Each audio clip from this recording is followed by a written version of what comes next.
سلطان ٹیپو کی وصیت۔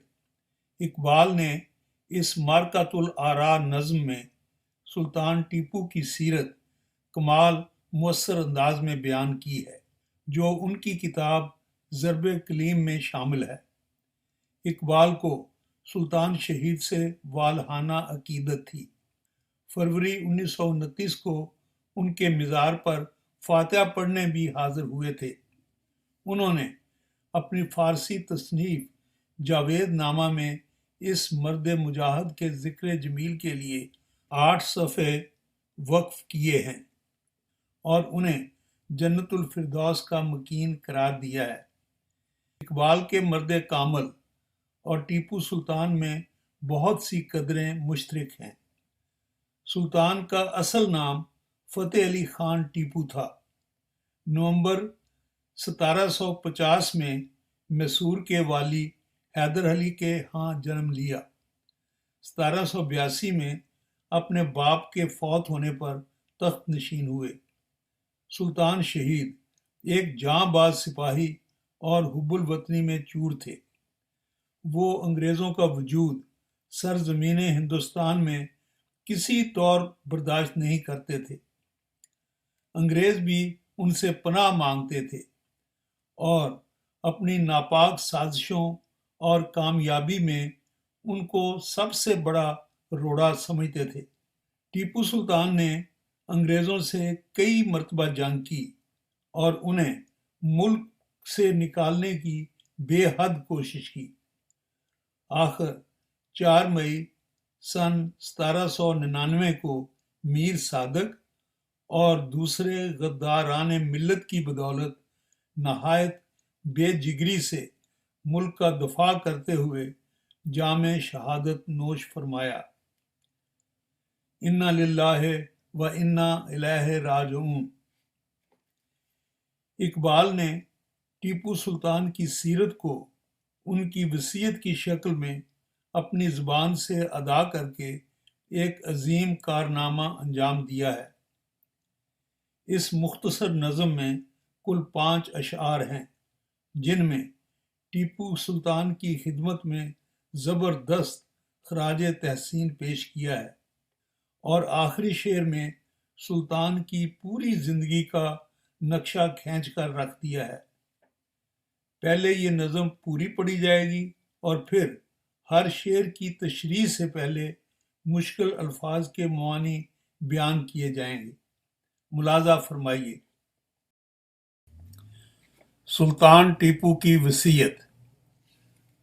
تو رہنورد شوق ہے منزل نہ کر قبول، لیلا بھی ہم نشیں ہو تو محمل نہ کر قبول۔ اے جوئے آب بڑھ کے ہو دریائے تند و تیز، ساحل تجھے عطا ہو تو ساحل نہ کر قبول۔ کھویا نہ جا صنم قضائے کائنات میں، محفل گداز گرمی محفل نہ کر قبول۔ صبح ازل یہ مجھ سے کہا جبریل نے، صبح ازل یہ مجھ سے کہا جبریل نے، جو عقل کا غلام ہو وہ دل نہ کر قبول۔ باطل دوئی پسند ہے حق لا شریک ہے، شرکت میں آنا ہے حق و باطل نہ کر قبول۔ پہلا شعر۔ تو رہنورد شوق ہے منزل نہ کر قبول، لیلا بھی ہم نشیں ہو تو محمل نہ کر قبول۔ معانی الفاظ۔ رہنورد مسافر، شوق عشق، منزل ٹھہرنے کا مقام، ٹھکانہ پہنچنے کی جگہ، مسافر خانہ۔ لیلا روایتی معشوقہ، مراد دنیاوی عیش و آرام۔ ہم نشیں مصاحب، محمل کجاوا عہدہ۔ مطلب، اے مسلمان تو عشق کی وادی کا مسافر ہے، یعنی تو خدا کا سچا عاشق ہے اور تیرا مقصد حیات اس تک پہنچنا ہے، اس لیے تو دوران سفر سستانے کے لیے بھی کسی آرام گاہ کو قبول نہیں کر سکتا، یعنی تو دنیا سے دل نہیں لگا سکتا۔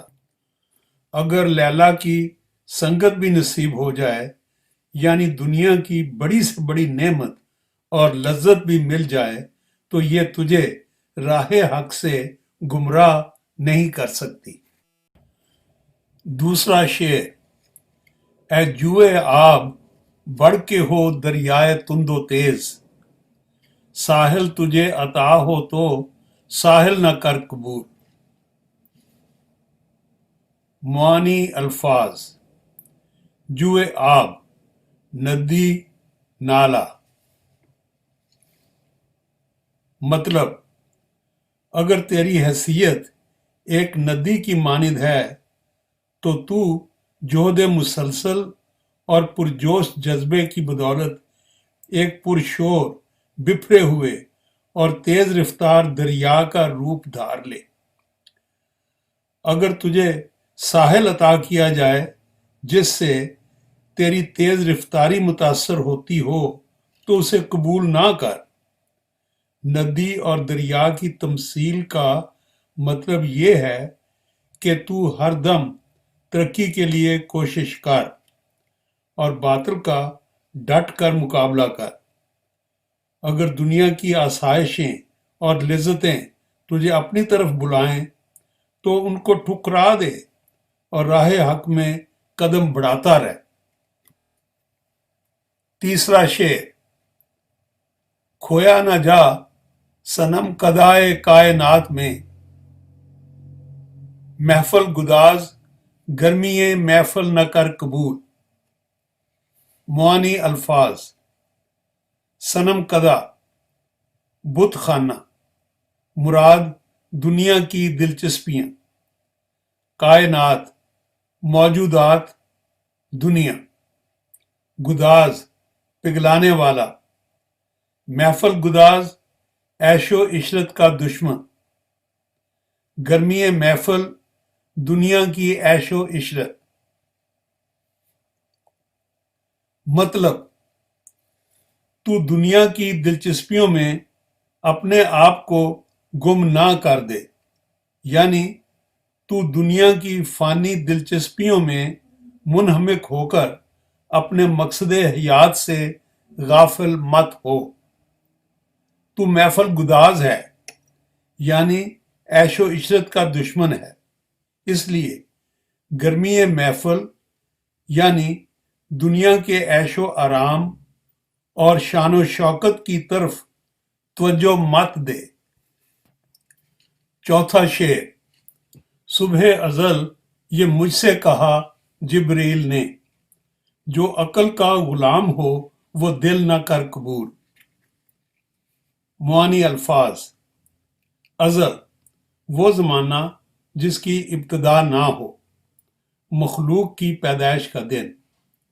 جبریل، 4 مقرب فرشتوں میں سے ایک فرشتے کا نام جو پیغمبروں کے پاس خدا کی طرف سے پیغام لے کر آیا کرتے تھے۔ مطلب: صبح سویرے اس دن جب مخلوق کو تخلیق کیا گیا تھا، جبریل فرشتے نے مجھے مشورہ دیا کہ انسانی دل عقل کا غلام نہیں ہونا چاہیے۔ اسلامی تعلیمات کا منشا یہ ہے کہ اپنے دل کو عقل کا تابع نہیں کرنا چاہیے، کیونکہ عقل تو یہی کہتی ہے کہ میدان جنگ میں جان کا خطرہ ہے، حالانکہ مسلمان کا فرض منصبی تو جہاد فی سبیل اللہ ہی ہے، جہاں جان کو خطرہ تو ہوتا ہی ہے۔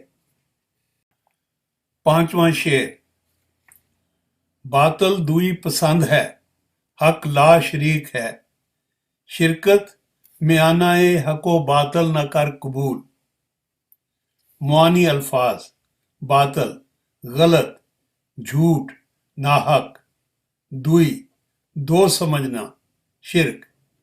حق، سچ، حق تعالی، خدائے بزرگ و برتر، شرکت، شامل کرنا، میانہ، بیچ، درمیانی، شرکت میانہ حق و باطل، حق کے ساتھ باطل کو شامل کرنا۔